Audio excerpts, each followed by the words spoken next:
यहां पर हर वर्ग के अंदर मान के चलिए, हर वर्ग के अंदर देखो, जनरल वर्ग के अंदर देखें तो 7-8 हजार बच्चे, इसमें भी जनरल वर्ग में चूंकि 12,000 के आसपास सीटें थी, ओबीसी के अंदर भी उतनी सीटें मान लो, फिर अलग अलग कैटेगरी के अंदर 7-8 हजार बच्चे। इन बच्चों के अंदर ऑन एन एवरेज कितनी कट ऑफ जा सकती है? थोड़ा सा सोचो।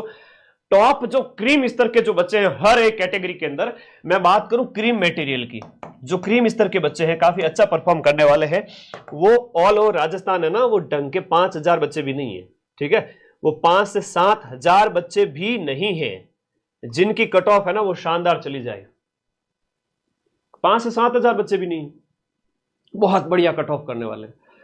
इस पेपर के अंदर की बात करो, 10,000 मान लो, ज्यादा से ज्यादा, चलो मैं इसको 10,000 मान लेता हूं, 10,000 बच्चे हैं जो बहुत बढ़िया परफॉर्म किए हैं, बहुत शानदार परफॉर्म किए हैं, ठीक है। बाकी बच्चे 44,000 सीटें, 44,000 सीटों के अकॉर्डिंग कट ऑफ की थोड़ी सी बात करते हैं हर एक कैटेगरी के अंदर। जनरल ओबीसी वाले बच्चे ने अगर 90 से 100 के बीच में भी अटेम्प्ट किए, किसी को बहुत ज्यादा आ रहा है, 100 अटेम्प्ट किए, किसी ने 105 भी किए होंगे, हो जाएगा सिलेक्शन, उसका भी होगा, जिसने कम अटेम्प्ट किए उसका भी होगा, है ना।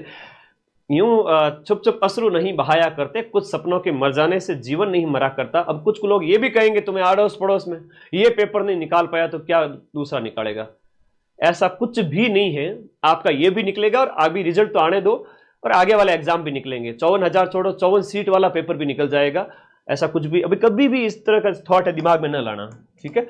और 90 से 100 जिसने अटेम्प्ट किए हो, 90 से 100 अटेम्प्ट करने पर इसका मैं बीच का 95 मान लेता हूं, इसने 95 अटेम्प्ट किए हो, 20-25 इतना अगर उसने नेगेटिव हुआ है तो भी ठीक है, सेफ है।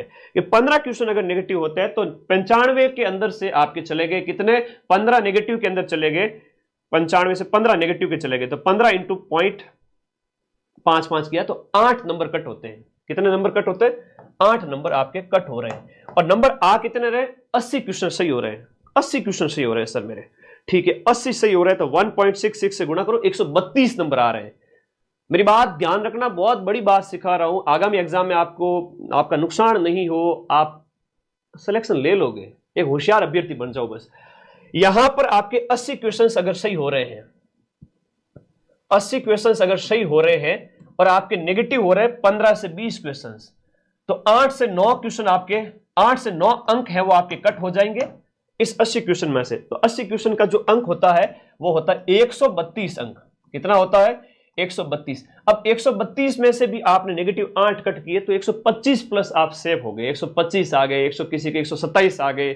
तो जनरल ओबीसी वर्ग के जिन बच्चों के आपके आ रहे हैं इस तरह से कि आपके 80 सही है और गुरुजी मेरे तो 15 गलत हो गए, तो भी कोई बात नहीं, और मैंने गुरुजी टोटल है 95 अटेम्प्ट किए और मैंने 25 पे 5वां गोला भर दिया, तो सेफ हो। अच्छी बात है, ये अच्छी पोजीशन है। मैं कोई अगर यहां पर 10 गलत करके आया है ना, कोई अगर 10 गलत करके आया है और सही करने में अगर उसने 75 भी सही किए हैं और 10 गलत करके आया है तो भी काफी अच्छा स्कोर हो जाता है। देखिए इसको आप 75 को गुणा कीजिए, 75 गुणा 1.66, 124 नंबर आते हैं और 124 में से आप 5 नंबर कट कर लो, 120 नंबर आते हैं इस बच्चे के भी, 120 नंबर आते हैं, 120, 125 काफी अच्छा स्कोर है। 120 से 130 जनरल वर्ग वाले बच्चे के लिए बहुत अच्छा स्कोर है। मैं इसको 125, 120 ये मान रहा हूं क्योंकि उसे 25-30 क्वेश्चन छोड़ने थे, गणित वाले प्रश्न हो गए। मैं 55,000 सीटों के अंदर की बात कर रहा हूं, मैं कोई 100, 200, 500, 1000, 2000 की बात नहीं कर रहा हूं। कट ऑफ है वो सबके बेस पे बनेगी, तो ठीक है जी। जनरल वर्ग वाले जो बच्चे हैं जिनके काट पीट करके भी नंबर आप देख लीजिएगा 120, 125, इवन 115 भी आ रहे हैं तो भी 2 गुना के अंदर आ जाओगे, 115 भी आ रहे हैं तो भी 2 गुना के अंदर आ जाओगे, यानी 1,08,000 बच्चों के अंदर। और फिर उसमें से फाइनल नियुक्ति के लिए आपकी जो 2 गुना के अंदर की बाद की कट ऑफ आएगी, तो 2 गुना के अंदर तो एक बार के लिए तो जनरल वर्ग ओबीसी वर्ग के जो बॉयज गर्ल्स है वो आपके 115 नंबर भी आ रहे हैं ना, कि भाई 70 भी सही हो रहे हैं, कट पीट के लास्ट में इतने ही बच रहे हैं, तो भी सेफ हो जाएंगे एक बार के लिए। तो फाइनल देखते हैं कितनी जाती है, क्या जाती है। अभी एक मोटा मोटा अनुमान है जो अंदर से आवाज मेरे दिल की निकल के आ रही है आप लोगों के कमेंट पढ़ करके, तो उससे ज्यादा तो मैं कुछ कहूंगा नहीं। SC, ST, OBC इन वर्ग, ये EWS इन वर्ग की थोड़ी सी यहां पर बात करते हैं। ये तो थी इन बच्चों की, देखिएगा थोड़ा सा अनुमान लगाना सीखो। यहां पर इन वर्ग के बच्चों की बात करें तो इन वर्ग के बच्चों ने अगर इनकी कट ऑफ थोड़ी कम जाती है, मान लो इन्होंने जो है ऐसा नहीं है कि ये तो आरक्षण है, लेकिन मेधा जो दिमाग होता है वो सबका एक तरह से बराबर ही होता है। ऐसा नहीं है कि कोई किस वर्ग में पैदा हुआ है तो दिमाग कम है, वो वाली बात है भी नहीं। चलो कई सारे बच्चे ऐसे हैं इस वर्ग वाले इससे भी आगे नंबर लेके आते हैं, तो चलो वो ठीक है।